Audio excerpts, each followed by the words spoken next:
Hey guys, welcome to another live stream. Purple Political Talk here. This is our weekly live stream that we do every week, so I can have the opportunity to chat with you guys.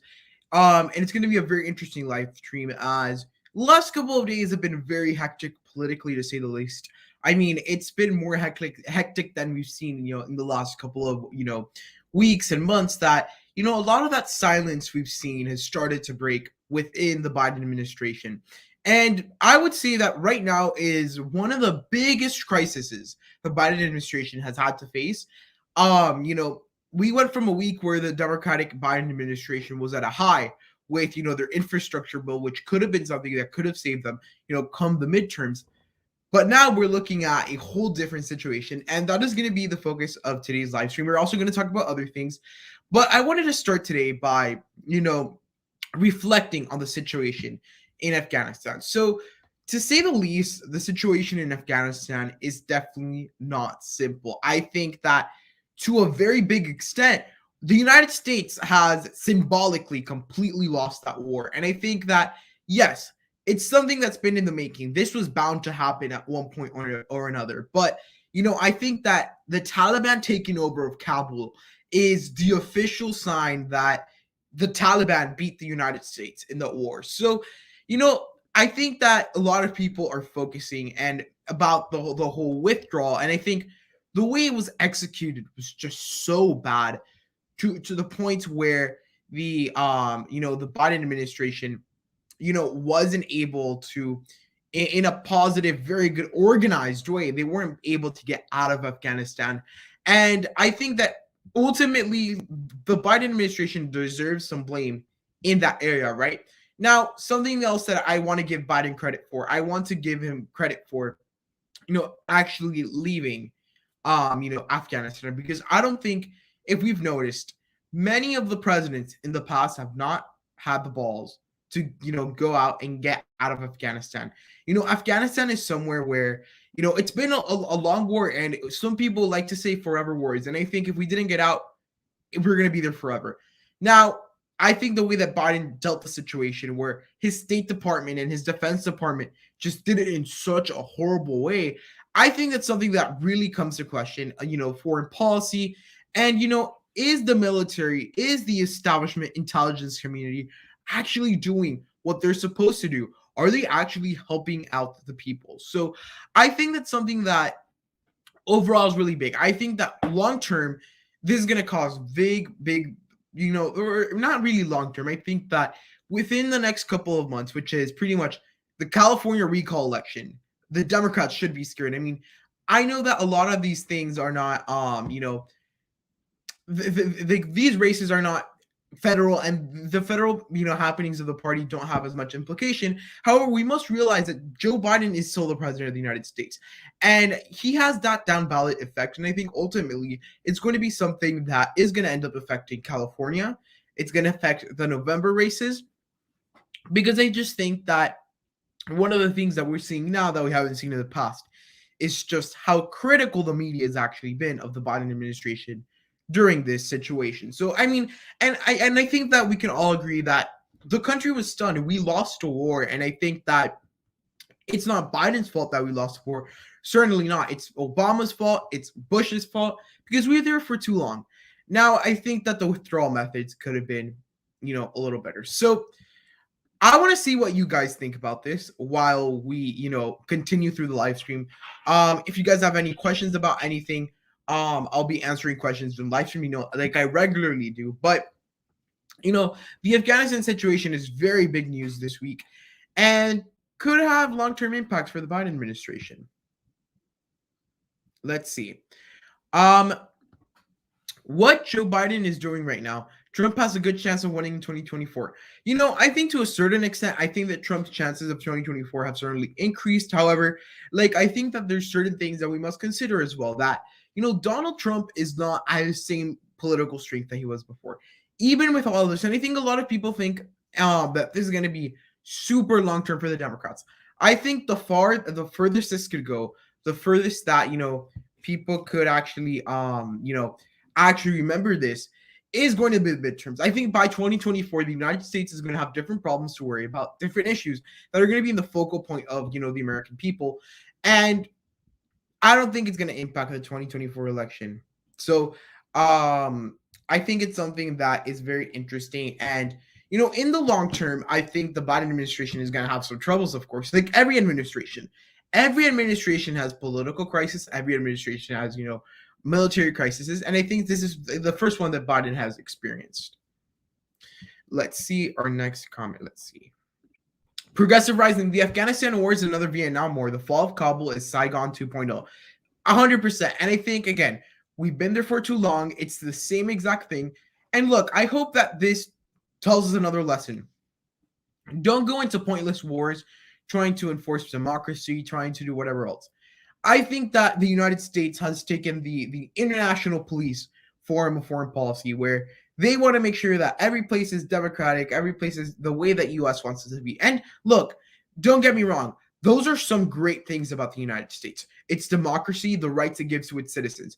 But there comes points where, one, it's not really our problem. And two, the reality of it becomes that investing, and I think that this was almost like a thing that we did. We did more damage to ourselves getting out of there without doing it safely, in the sense that we got out of there. All the guns stayed there. All the weaponry stayed there. So everything is still there.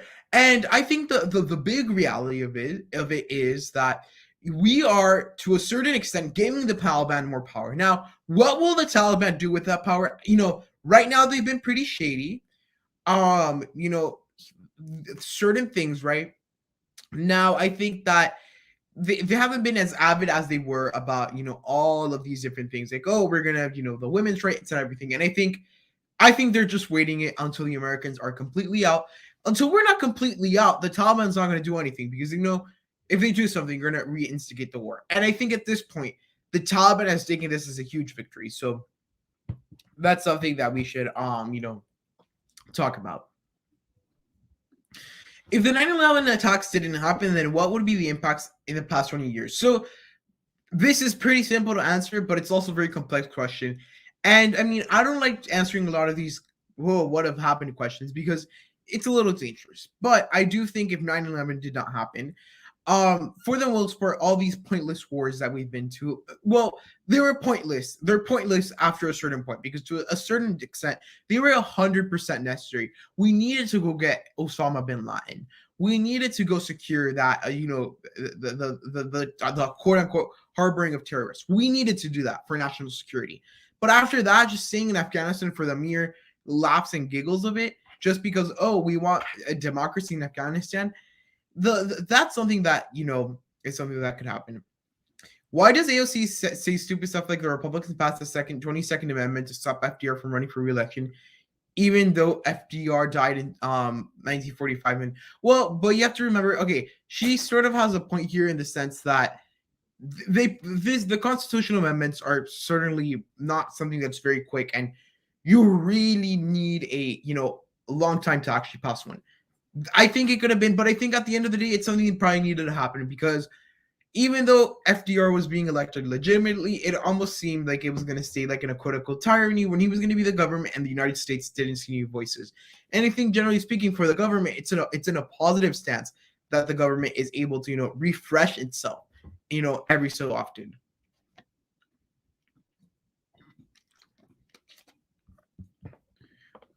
Well, Bobby, I kind of disagree with you here because, okay, they're not always 100%, policing the world. But, okay, I think that what I mean mostly with the police of the world, I use it in a little bit different way in the sense that the U.S. stays in places, okay, two things, or one thing is military operation. Go in, out, get the things you wanted to do, and you're out. The U.S. has gone through with these things. They've done it in Panama. They've done it in Vietnam. They did it now in Afghanistan. They've done it in many other places where their sole mission is not only to get the people that are national security threats. They're, staying and rebuilding these countries. And I think, yes, the United States has to offer some sort of help to get started, but not stay there for 20 years. So more, will China influence over Afghanistan now the US has left? And I think this is a very big possibility. One of the things, if you guys heard Joe Biden's speech, and I mean Joe Biden's speech was pretty much, he pretty much said, I stand by my decision, but let me blame everyone else. That was his speech. But one of the big reasons, and I think that he did a really good job at explaining why we need to get out of Afghanistan. Well, he did not do a good job as defending the poor execution of the plan. But one of the things he mentioned in that speech was that the U.S. is going to face competition from its strategic strategic competitors. That was his exact wording. Strategic competitors being Russia and China. So with the Belt and Road Initiative, which China has had, pretty much investing into these countries, making sure they have power over these countries, I think China could easily go into Afghanistan and win over the country by sheer force of money. We should have left Afghanistan after we realized bin Laden moved to Pakistan. 100% agreed. And I think that, the big thing that we have to realize as well is a lot of the conflicts that happened in Afghanistan, like one of the things I think people got confused with, especially like military officials, is that to a certain point, they took the civil war that was going on in that place and took it as a security threat for the United States. It wasn't. Now, let me say something else. And I think this is something that people are not talking about that much. And, there's certain people out there who have this point, and I 100% agree with this. I wouldn't be personally surprised if, people in the Pentagon, people with these interests with military, because you have to remember the military is a huge business for many people. Military contractors could make millions of dollars with these wars. I wouldn't be surprised if people who were interested in staying in the conflict, people who needed it or who wanted it for personal gain, lobbied the government, and I think that they rolled Trump from actually executing a plan. They rolled Obama. For those of you that do not know what rolled is, it's just to convince someone by just forcing their hand. So I think that it's something that's interesting. Well, I think that's something else. The people of Afghanistan are in complete disarray. I mean, it's shocking. Their government collapsed, and the people they feared the most came in. Now, I think that we're also going to have to move forward and from this, and we can't go back now and say, okay, we don't want the Taliban there anymore. Because, look, I think the thing we must remember is the U.S. as a country during the Trump administration made a deal with the Taliban. And I think that is somewhat what is saving, the people, from escaping right now. Other than the fact that everyone's just completely going crazy, the Taliban hasn't really established a complete block of people evacuating because they know it's not in their interest. Because if they did that, guess what? The U.S. is going to attack back because they won the war, and they just want to control the country. So I think that the people are in shock. And I think I was talking about this on Twitter. I've gotten in a couple of Twitter conversations with a lot of people. And one of the things I was discussing with someone was that, when we figured this out, I think that that Taliban definitely benefited, and the U.S. is benefiting in many ways. The people who are left in shambles are the Afghans who fought for us. And I think in certain ways, I think that the big reason we can't remember this Taliban takeover is not because of poor U.S. strategy. It is because of poor U.S. strategy in a way, because we put so much money and so much investment into the Afghan military for what? For it to come completely fold within a week. And I think it's completely ridiculous that the Afghan government was able to hold on to itself. And I think they have the numbers, 300,000 to about 170,000. I think it's just that the Taliban has so much internal power. They paid people off because, remember, these people are doing side businesses like selling drugs. And, I read an article, they had an income of $400 million. They could easily pay off a lot of these army officials. And that's how they took over the country. There was very little bloodshed through all of this. So other than, the whole chaos after. So it's completely ridiculous in my eyes. Would Richard Nixon lose in 1960 if no civil rights? I'm not sure. Okay. What will Biden's approval rating be during the midterms? I think that, Biden's approval rating could actually, fall somewhere between the 45-50% mark, somewhere within that margin. I know that's like a pretty big margin. I would say mid to high 40s. When did they realize Osama bin Laden was hiding in Pakistan? Well, that was probably around 2010, 2011. Try being a woman under the Taliban. I know, that's horrendous. And I think it comes down to the fact that they want to make sure that everyone in Afghanistan is Islam. They want to make sure that everyone follows their version of Islam. And it's very, very, very, sad to see the amount of, I guess, repercussions that women have, in Taliban for just being women. It's ridiculous. Which group will be easier for Dems to win back?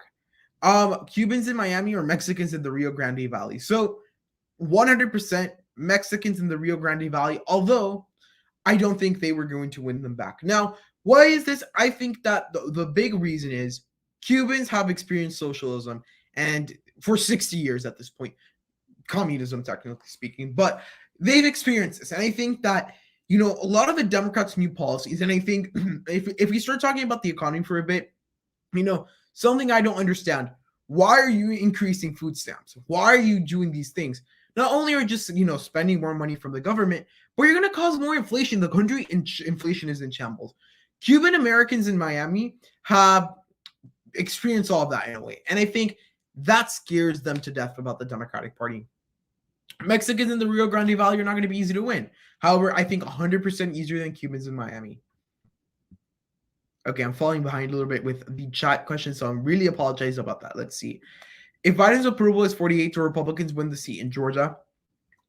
I'm not sure. I think that the 2022 midterms are going to be more based on, nationwide party environment, but I think Biden's going to have some aspects to do with it, but not 100%. Let's see. Mexicans voted Democratic down ballot. I know that, but I think that that was that's one of the things that the Democrats were failing to do. Okay, one of the reasons I think they do win down ballot in these races is because they're running Hispanic Americans in those races, and I think over the last couple of years, historically the Democrats, I would say, have had better candidate choices. It's just they've blown some races for complete stupidity, but In this election, I would argue the Republicans had a lot better candidate choices in strategic districts. So the Republicans did a good job with that. Who is the likely Democratic nominee if Biden and Harris don't run? There's a couple people I would put my money on. Someone like a Pete Buttigieg. He was strategically put in the Department of Transportation. Not because I would say he loved transportation, was such a big fan of it, but more because it was such a strategic point where he would be overseeing the $1 trillion infrastructure package. That's a very big thing. And I think moving forward, it's going to be something that's going to be easy to campaign on. So I think that and especially because he knows how to fundraise, he has good bases. I would say Pete Buttigieg is a pretty good candidate. Am I an isolationist? So when it comes to isolating countries for foreign policy strategy, I think it's a very conflicting strategy because isolationism could lead to bad things for the country, but in a certain way, force the hand. I think that when it comes to this, I think ultimately, if it's not the U.S.'s problem, the U.S. should not be worried. I think that, let me give you another example, and this is close to me because I came from Venezuela, and a lot of people want Venezuela to, especially in Venezuela, this is what a lot of people want. People want their government, they want to bail themselves out, right? And sometimes that's necessary, but in certain cases, I think people do not realize that if there's no interest of the United States in a country, they're not going to do anything, right? So I think isolationism, it causes bad things for those countries. I think it has to be to a certain extent, but then you also have to, make sure that they don't fall behind, because then you could have situations where you get completely, for example, people in countries that do not know anything, they don't have proper education systems, things like that. So I think it's something that the U.S., should be worrying about. Okay, here's your question. How much of a chance do you think Republicans or Democrats will win in 2024? I think that ways things are right now, the way the excitement is trending, if I had to put my top dollar on it right now, I would argue that the Democrats would lose in 2024, I think probability-wise, I would put 60 to 75% towards the GOP, and then I would do 25 to 40% for the Democrats. I just think that the Democrats winning in 2020 was such a bad move for them politically in many ways that truly I think it's going to cost them 2024 and the future. The Taliban's return was inevitable. Of course, it was. When you retreat, the U.S. essentially was surrendering because we had nothing else to do. I mean, it's not like we were fighting for something in the first place. We were just fighting for the Afghan government and the Afghan military. Their return was going to be evident, and I think it's just, I think in certain ways what pisses some people off. I mean, there's not what really gets me with this situation. What pisses a lot of people off is that we spent so much time, we shed so many lives on this war for ultimately the Taliban get back. And I think that's what people are going to see ridiculous. What is Afghanistan's future? The Taliban are just going to take with it and run. And I think they're going to build their society they want to build. I think that in certain ways, the Taliban could have advanced. Of course, you're not going to have women's rights to the same extent you had it with the U.S. there. But I think places like China are going to try to scoop Afghanistan up, make another one of their cronies, make sure that it could, exploit Afghanistan for political, for economic purposes. That's something the Chinese Communist Party has been, optimal at doing with a lot of nations that are in crisis, a lot of nations that lack infrastructure. China has been going in, investing in these places and making sure they can take them back. When will Cuba overthrow its communist government? So I worry that never, but I think that there is a possibility that in some point in the future, there is going to be a very big burst. Everything comes to an end, and I think that, with the way that things are going in Cuba right now, the people are starting to get mad, and I think that there's possibilities for it happening. I'm not 100% sold that it would be sometime soon, but it could happen soon. Trump is calling Biden for his resignation. Okay, this is, again, something else that's ridiculous. I think that the situation in Afghanistan was bad. I don't think it's enough for Biden to resign. And I think that it's just Donald Trump trying to politically gain from this. I mean, who blames them? I mean, I really think that ultimately this has to be the Republicans are going to exploit this for political purposes. And let's be real, if the Republicans were in this situation, the Democrats would do the same exact thing. Now, I think Trump's just trying to play politics, and I think Trump in certain ways has. I've heard more of Trump in the last week than I have in a long time. And because he's speaking up, he's doing a lot of these things. He's just trying to set himself up, and I think that, politics is politics. They're going to do the same thing. Let's see. I predict something is going to happen to Taiwan soon. I wouldn't be, again, surprised because the Chinese government, they have their interests, and I think they're building a lot of power militarily, economically, to the point where Taiwan's our ally right now. But I think there's going to be a point where some point in the future, China's going to exert its dominance. And I think this is why we should be worried about China's threat right now. Foreign policy-wise, they're becoming very, very powerful to levels we haven't seen before. And I think very dangerous because what they're going to do is they're going to just make something, a utopian society in the sense that everything's going to be their way. And little by little, I think the Chinese government is, going to gain a lot of control over the world. The U.S. should start acting on China before. I mean, I think it's already, I would say that China's growth is, it was like a necessary growth at first, but it's becoming a cancer that's, a big, big threat to, capitalism as a whole and, the whole, international system we have today.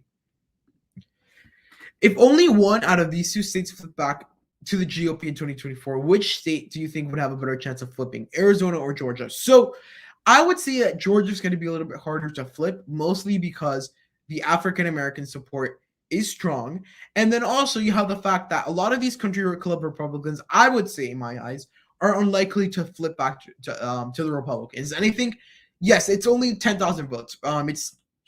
Somewhere around there, 10,000, 12,000, I forget the exact number, but it's extremely close. And I think that both states could flip, but Arizona's more likely to flip. I think it's going to be easier to flip voters in Maricopa. That's going to be in, Gannett, Fulton, DeKalb County, all the counties in Georgia.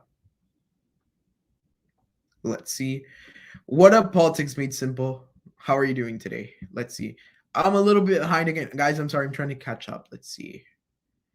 2024 will be tight no matter what. I agree with this. I mean, I've looked at many 2024 scenarios, and I really noticed that the big possibilities of it is that it's going to be a very close race. And I think in the future, it's something that both of these parties are going to spend a lot of money on by sheer necessity, because it's in their interest to win. I think that 2024 is going to be contested.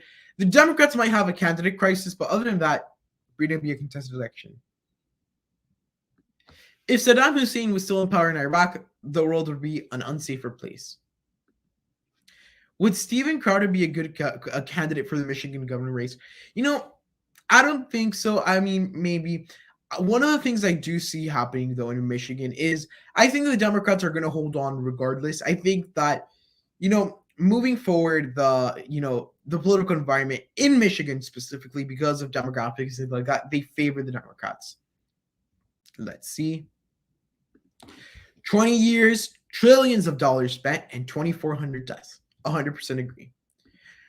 Oh, of course, the Democrats would do the same thing. They were calling on Trump to resign from the day he took the oath. Of course, right. I remember that, and this is the same thing. Like Marjorie Taylor Greene, I think it was Marjorie Taylor Greene, filed for impeachment for Biden the day after he got sworn into office. It was ridiculous. I remember. I want to say it was Representative. I might be getting this wrong.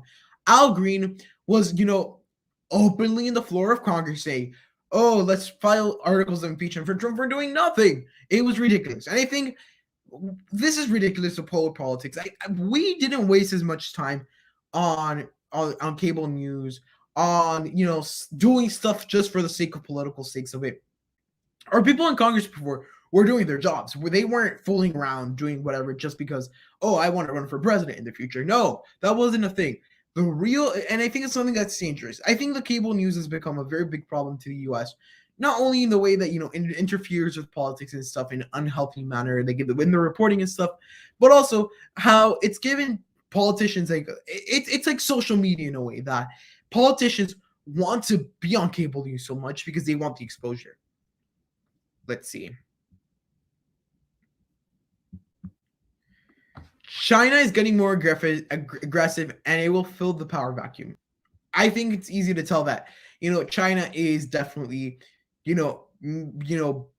trying their best to force some sort of big political burst in the world. It's pretty simple to tell. Is Marco Rubio a strong 2024 candidate? No, I wouldn't agree. I don't think so. I think that Marco Rubio, I think that he has a scandal. I mean, not his scandals, but his unpopularities. And I think that he's not going to do well with populist Republicans, so he won't get through a primary. Arizona is easier for the GOP, correct? Let's see. If the 2024 election was held today, who would win, Biden or Trump? If it was held today and there was no early voting, I would say Trump would be favored to win. I think he would just carry the Midwest. If the election was held today, no mail-in voting, because that would be before the Afghanistan situation, Trump would win today. How much do I think the GOP will win Texas by in 2024? I think you're looking at somewhere, depending on the candidate, 4 to 7%, somewhere around that range. No Dem will win in Arizona in 2024, possibly.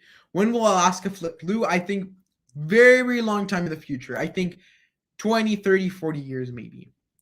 You think the Afghanistan... Okay, so Tony Brown says he thinks the Afghanistan thing could actually energize liberal voters. He told us he would bring the troops home, and he did. I think in 2024, Biden will win re-election by a decent margin. So, again, I don't think Biden's going to run for re-election at this point. I mean, he could run for re-election, and I wouldn't be surprised because, I think a lot of people came in with the expectation he was not going to run for re-election, but politicians are politicians. They're in the White House. They're going to want to stay there anyways. But I don't think it's going to come to energize liberal voters as much as it's going to energize Republican voters to come and vote against Biden. Now, I think that this is not an issue the liberal voters were like 100% like waiting for. I could tell you that I think that unless you're a veteran, unless you're like one of those, government type people, most liberal voters probably do not care about Afghanistan. I think in a way politically, in the political field, both parties wanted to get out of Afghanistan. But your everyday liberal who's worried about other things like Medicare for all, these things, they're not going to care too much about Afghanistan.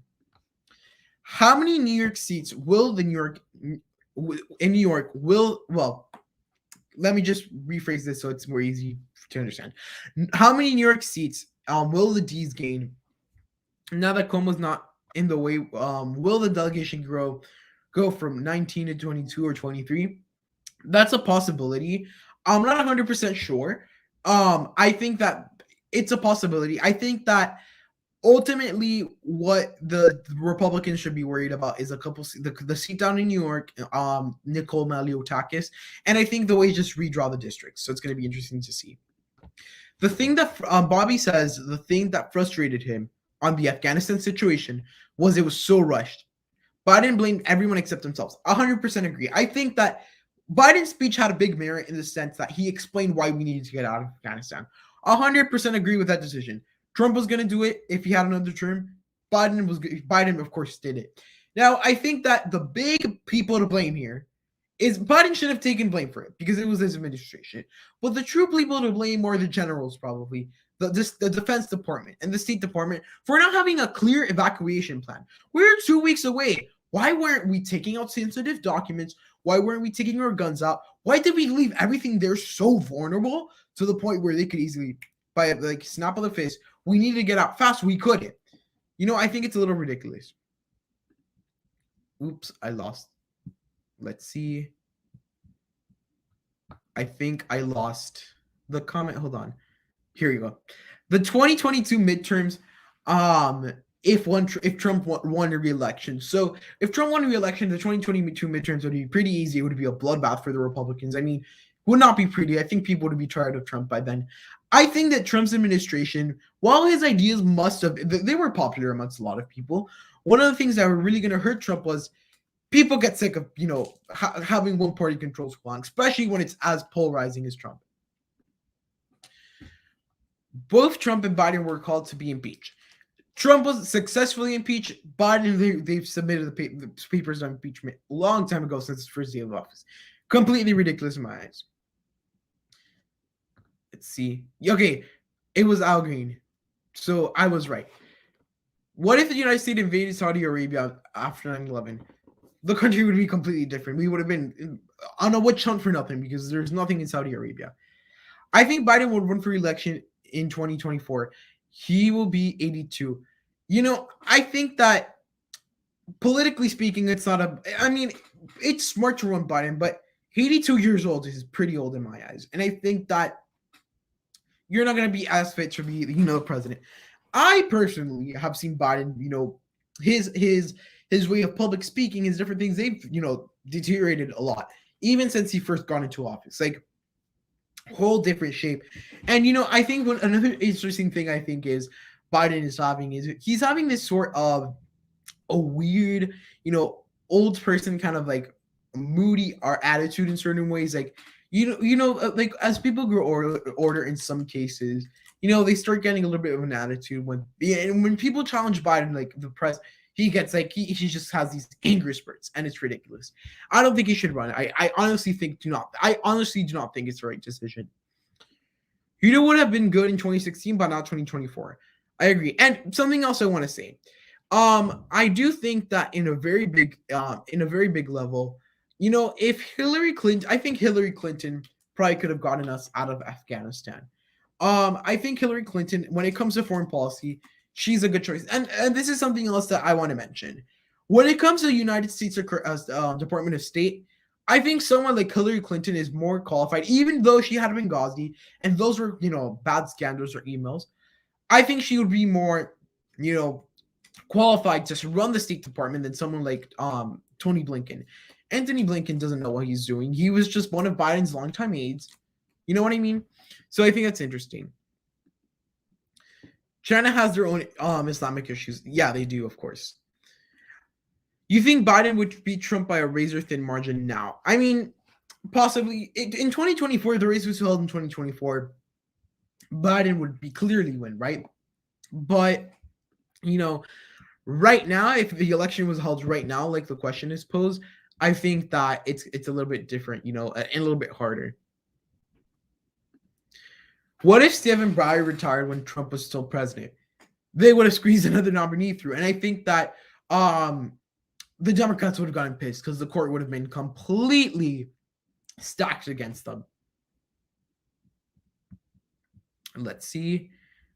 Will Kathy Hochul win the New York governor election 2022? Easily, I think that with the resignation of Cuomo, it became the situation where voters are likely to unite around Kathy Hochul. So I think that's something that's probably bound to happen.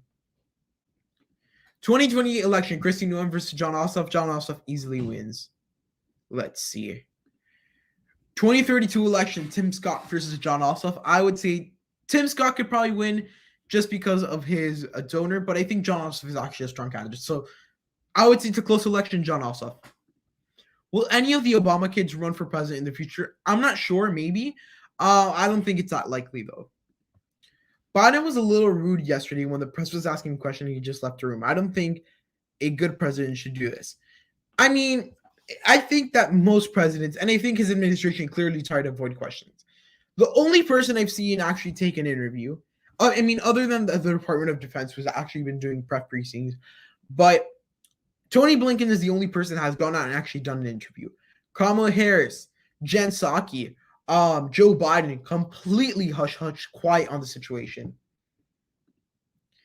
You like the YouTube short I put out today. How many sections do you think there are in the Republican Party? So I'm actually really excited. So I'm probably going to do this for Thursday's YouTube short. For those of you guys that do not know what I'm talking about, or what Bobby's actually talking about, it's a YouTube short I did about the different types of Democrats. So for the Republicans, I would say there's like the far right, there is the populists, there's the Christian conservatives, the moderate conservatives, liberal Republicans, and then I'll include I guess you can include QAnon or something in there. I'm sure you've already read this, but who is the strongest Democratic candidate in 2024? It has to be Biden, right? And before we completely answer the question, we have a very special guest today. Matthew Tor, he has a prediction channel. All right. Thank you. Hi, Matthew. How are you doing? Thank you. Just got back from the doctors and they had just prescribed my glass. I think you're muted.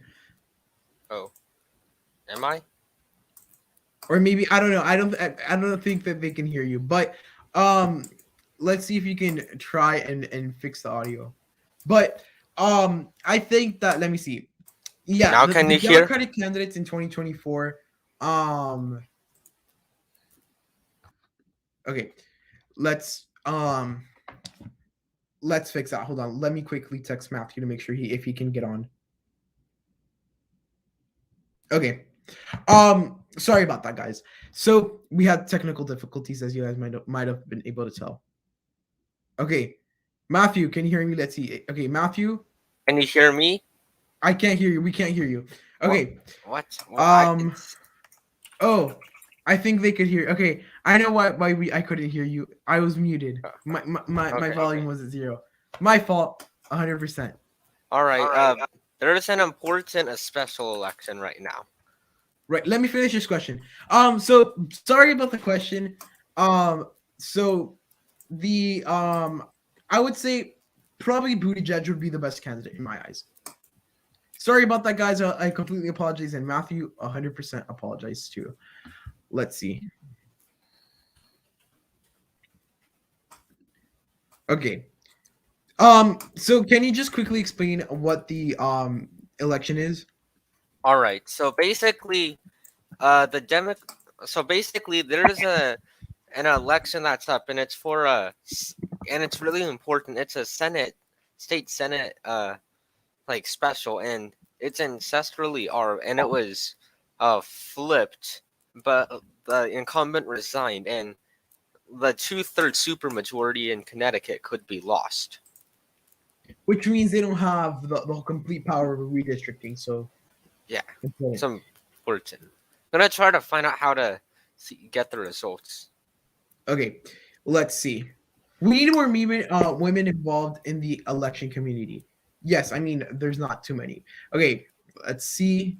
Should gerrymandering be abolished or be at least modified with an independent commission? So I think so. I mean, I think that gerrymandering is interesting. I think that, you know, I'm actually one of the people who thinks gerrymandering is actually a positive thing because both parties can use it. It's an open tool. I mean, if you do it to the point what North Carolina did, it's bad. But I think that since both parties have the ability to do it, it's a political thing and maybe should be abolished, but not 100%. Sure. I think that the best thing would be to do an independent commission. Will Michelle Obama run for president? No. And if she did run for president, she would win the election. 2024 is the first time you can actually vote. That's great. You know, I'm really mad because I would be so close to voting in 2024 because I would be closer to 18, but I would be like literally 3 or 4 months away from voting. It's completely like ridiculous. You can hear me? Can you hear me? Yeah, I think I can hear you. It was my bad.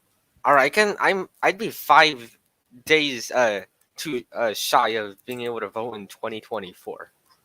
That sucks, dude. I mean, it's a really bad thing, but I do think that the 2024 election is something I'm looking forward to, and you know, I'm really mad. I'm gonna have to wait until 2022 or 2026 to vote.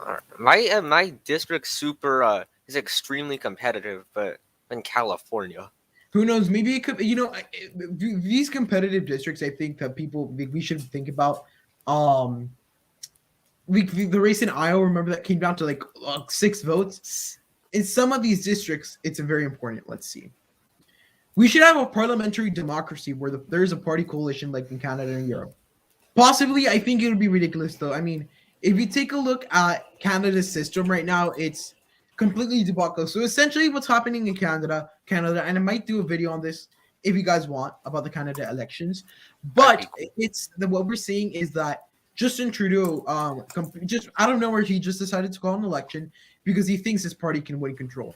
What do you think about that? Well, I'm just gonna say that's in parliamentary democracies. That's completely normal, but like Canada is a bit different, in which the Prime Minister can ask the Governor General to dissolve Parliament and call an election. In some other countries, like the Parliament has to agree, but like this happens all the time in like countries like this. You saw it happen in like Britain in 2017. It's nothing new, right? And I think it's just like it's kind of ridiculous, but who knows? Yeah, if we had this, well, in the U.S., like the House, for example, is up for re-election every 2 years.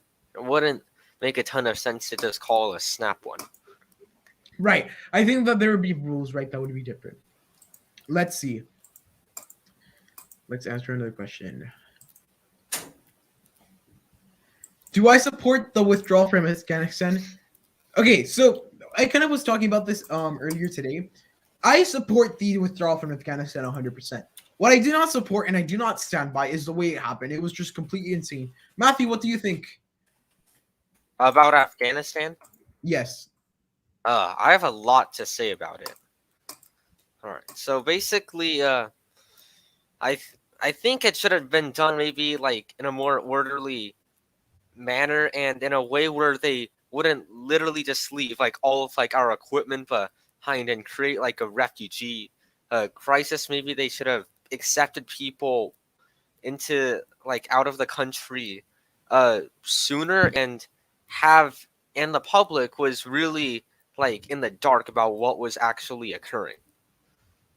Right. So it was a pretty bad situation to say the least. Let's see. All right, you can ask more questions here. You can ask questions to me if you want, because I've literally have like my channel literally was just made like a couple of days ago. Right, guys, if you guys want to go check out more great political content, I would recommend you guys go check out Matthew's channel. I think he can leave a comment down in the comments, and you guys can go check him out. Let's see. All right. Okay, hold on. I really want to answer this question. I kind of skipped through it. Why do some Democrats want to lower the voting age to 16? And I actually want to have a discussion about this. You know, I think mostly they're trying to do this because they know that they have a big control over the younger populations, that it would just be a way for them to completely hack the elections. I think that it has some merits to it, but I think that 16 are also kind of being defendable. I think that if I think 18 is the right age to start voting because you're an adult making adult decisions. All right, so I put my channel link here, and my sub count's been kind of wonky. It's completely shot up and down like half a dozen times at this point. It was at 64 like a few hours ago. Matthew, what do you think about the voting age? I think it should be 18, but for primaries, like if you're going to be able to vote in the general, but you're under 18, like there's 17 in the primary, you should be allowed to vote. But overall, I think it's probably best to keep it the way that it is right now.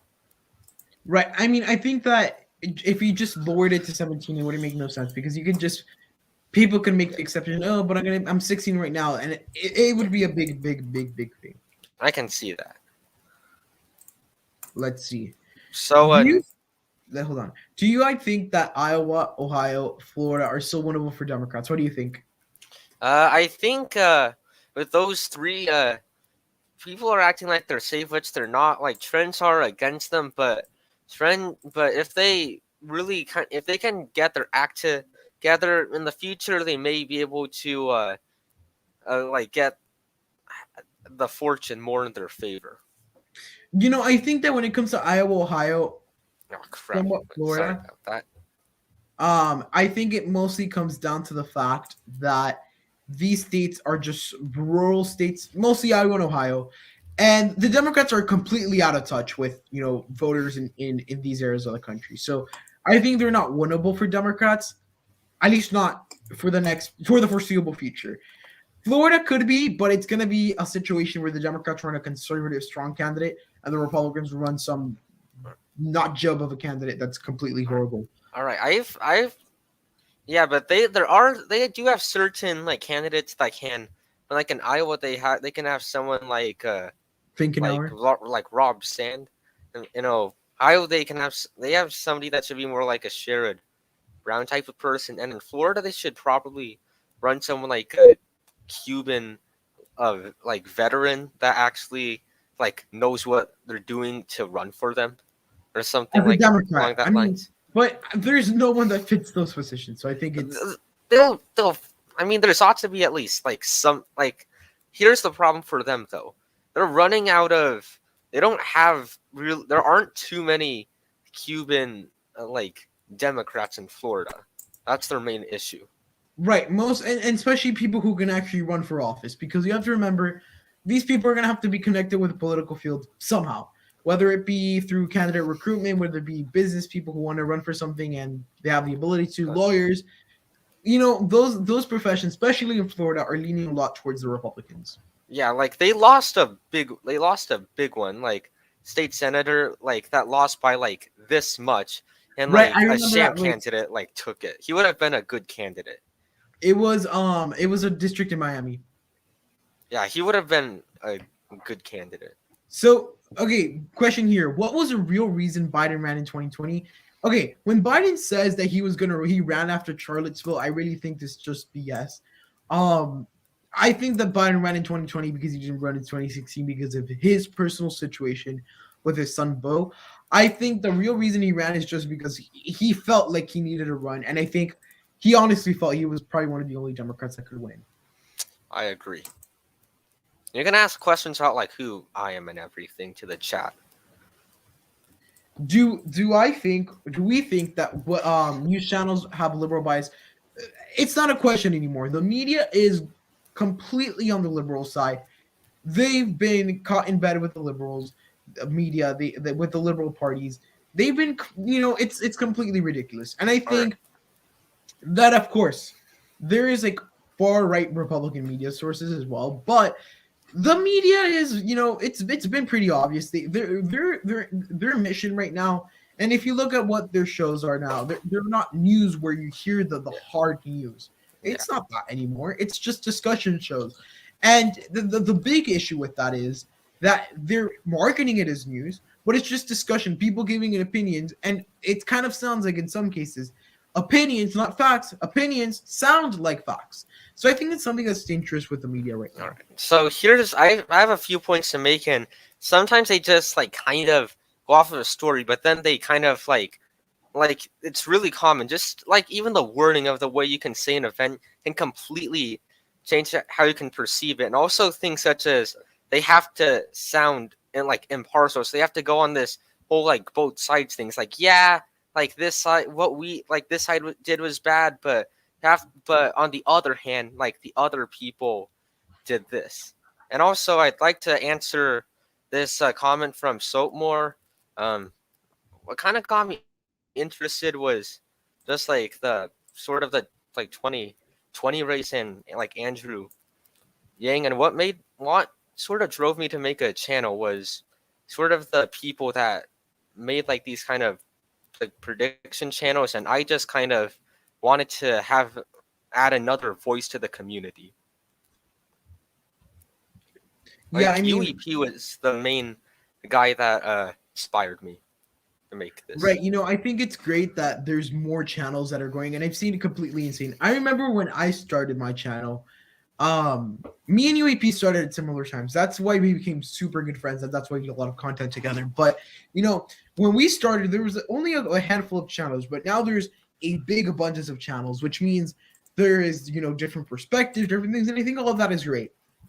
Let's see. So I do. Hold on. Go ahead.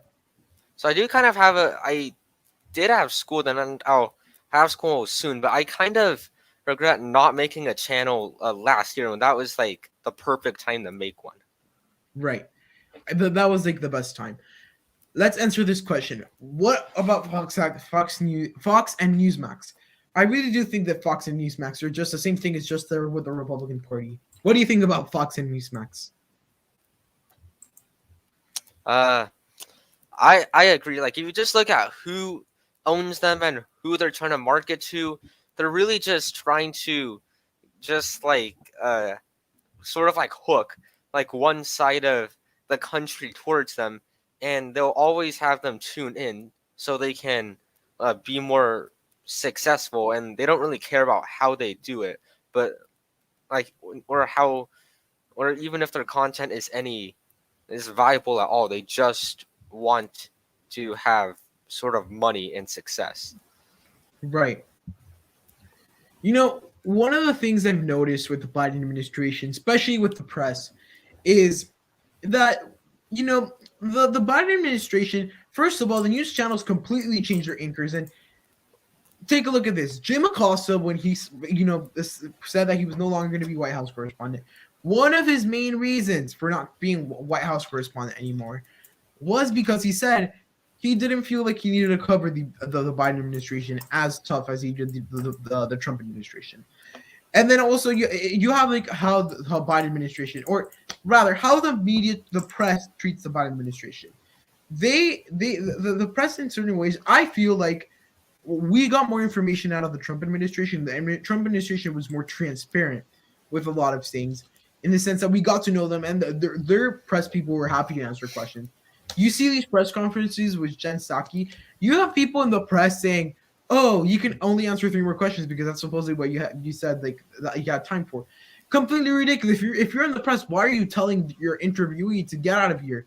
You're supposed to keep them there as long as possible.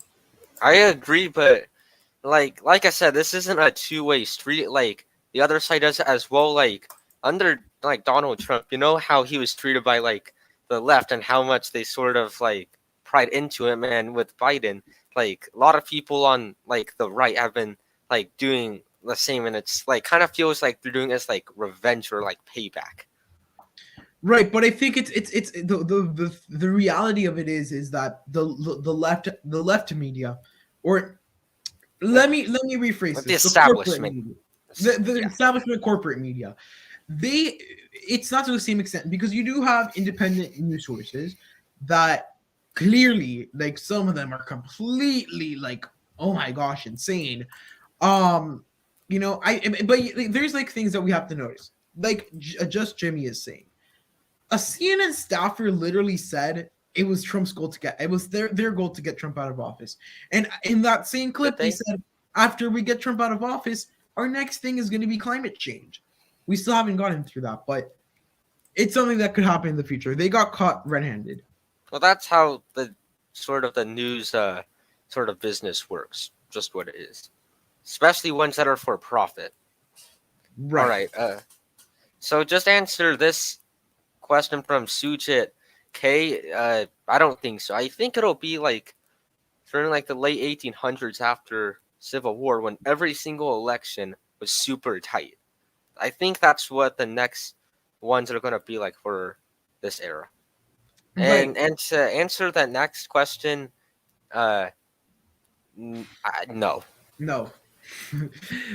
And to answer that one after that, yes. And you could argue that both this election and the past one were really tight if you actually look into it. Well, the 2020 election, I was literally crapping my pants because I really saw a possible scenario for a 269 scenario, and I was like, oh my god. We were like legitimately like a point like away literally, from I was so scared of a 269 scenario. It was ridiculously how, like, when people think of the possibility that we were literally like a couple thousand votes away from having a 269 scenario. And trust me, all hell would have broken loose in the United States if that happened. Yeah. 100%. And also, like the House, like it was super tight as well. Well, this wouldn't happen, but if somehow like the House delegations were tied, like, and like there were like a deadlock in the Electoral College and the Senate still were undecided, the country would just like be in like it would be in chaos right now. Not well, like it legitimately be nuts. That would have been insane. Like when I say 269, like I fear that. Like if we saw the whole stop the steal thing with Trump, I think some of that was a lot of shenanigans. If 269 would have been the case, all right, Civil War, and I'm not even kidding. Have I ever visited the White House in person? No, I haven't. The time I went to I wasn't able to book a tour, but I have something cool though from the White House. Give me a second and I can show you guys. All right, just to answer this one from Progressive Rising, this era has some problems, but it's legitimately like people are like living longer and like poverty is lower than it's been in like ages. So like past time periods do look really cool though. To answer the one after that from Reagan, they personally didn't like him because of like he went against like sort of their system and like they did things he didn't like. But it's also they really like if they just focused on him, they could get so much coverage and like so many people watching. And like the one after that, if you want to watch independent news from just certain people, there are some great people out there. Okay, so let me show you guys what I have from the White House. A couple of years ago, I got a letter from President Donald Trump from the White House. Oops, I don't know if you guys can see it. There it is. It's really cool letter. I mean, it was I framed it because of course it's not every day you get a letter from the White House. It was actually a really cool experience. Like I had like written letter, and it's something I recommend you guys 100% do. It's always good to get in touch with your politicians, whether it be your governor, your senator, the president. Write them a letter, and they might respond. They might send you like an official letter, and I think it's actually a really cool thing. I wish I could have gone to the White House. I mean, my dream is to meet like a U.S. president or even like a U.S. senator or something, because like it's interesting, to like meet those people, and it's very interesting. Mm-hmm. Do I think DeSantis could be the secret weapon for the Republican Party? Yeah, but he's not secret at all.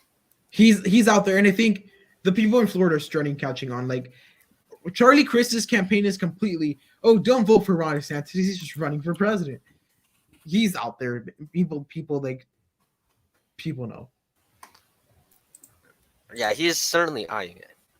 If there's liberal bias in the media and people realize that they were brainwashed to think party is superior, when people shift from voting to Democrats, I don't think that's going to have a big impact. But I think it could have impacts if it's like official and like oh, they start investigating. But in the whole big scheme of things, I don't think it's a big deal in my Yeah. opinion. Also, that stuff like it's not like this big mystery. People already know about this.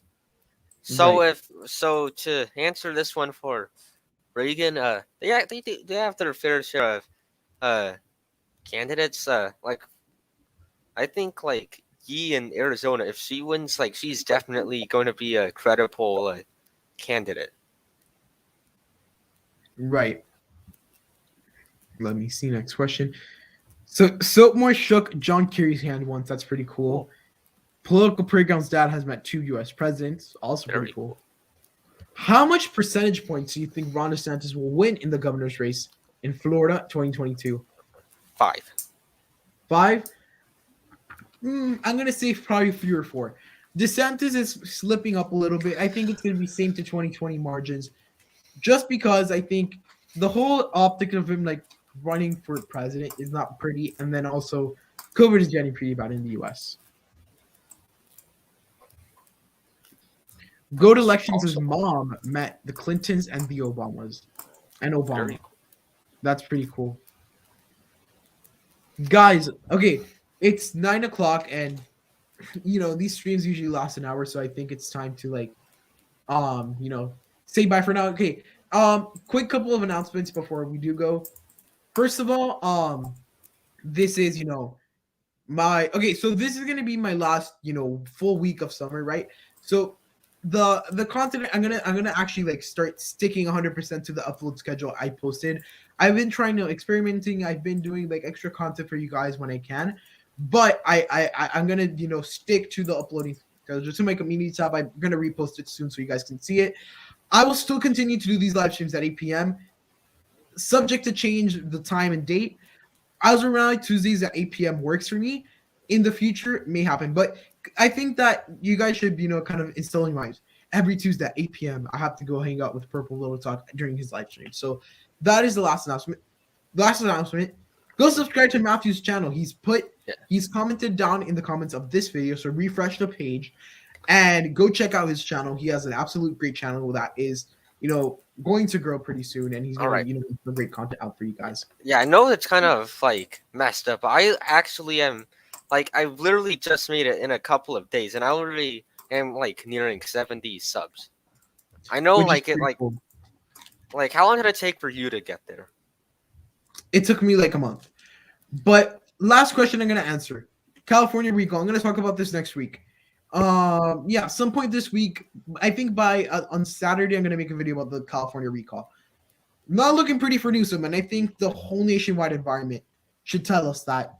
Again, it's not pretty. I don't think the Democrats should be, as worried as they are right now. So, yeah. Yeah, and also some of their optics have been like really bad. They're trying to say like the recall is illegitimate when like people that were like frustrated like were like just showing that like they wanted someone else. Yeah. So I'm planning to maybe later like this evening I'm planning to maybe film a video or something on like some races that don't get any attention. Right. So like I said, I was on the train. I saw that question. I got really intrigued, but I'm going to talk about that in a future video. So yeah, I want to thank you guys so much for watching today. I hope you guys really enjoyed this live stream. I really enjoyed having, having you guys here and having Matthew here for the last half of it. So it's been really fun. I'll see you guys in the next one. Goodbye. Right.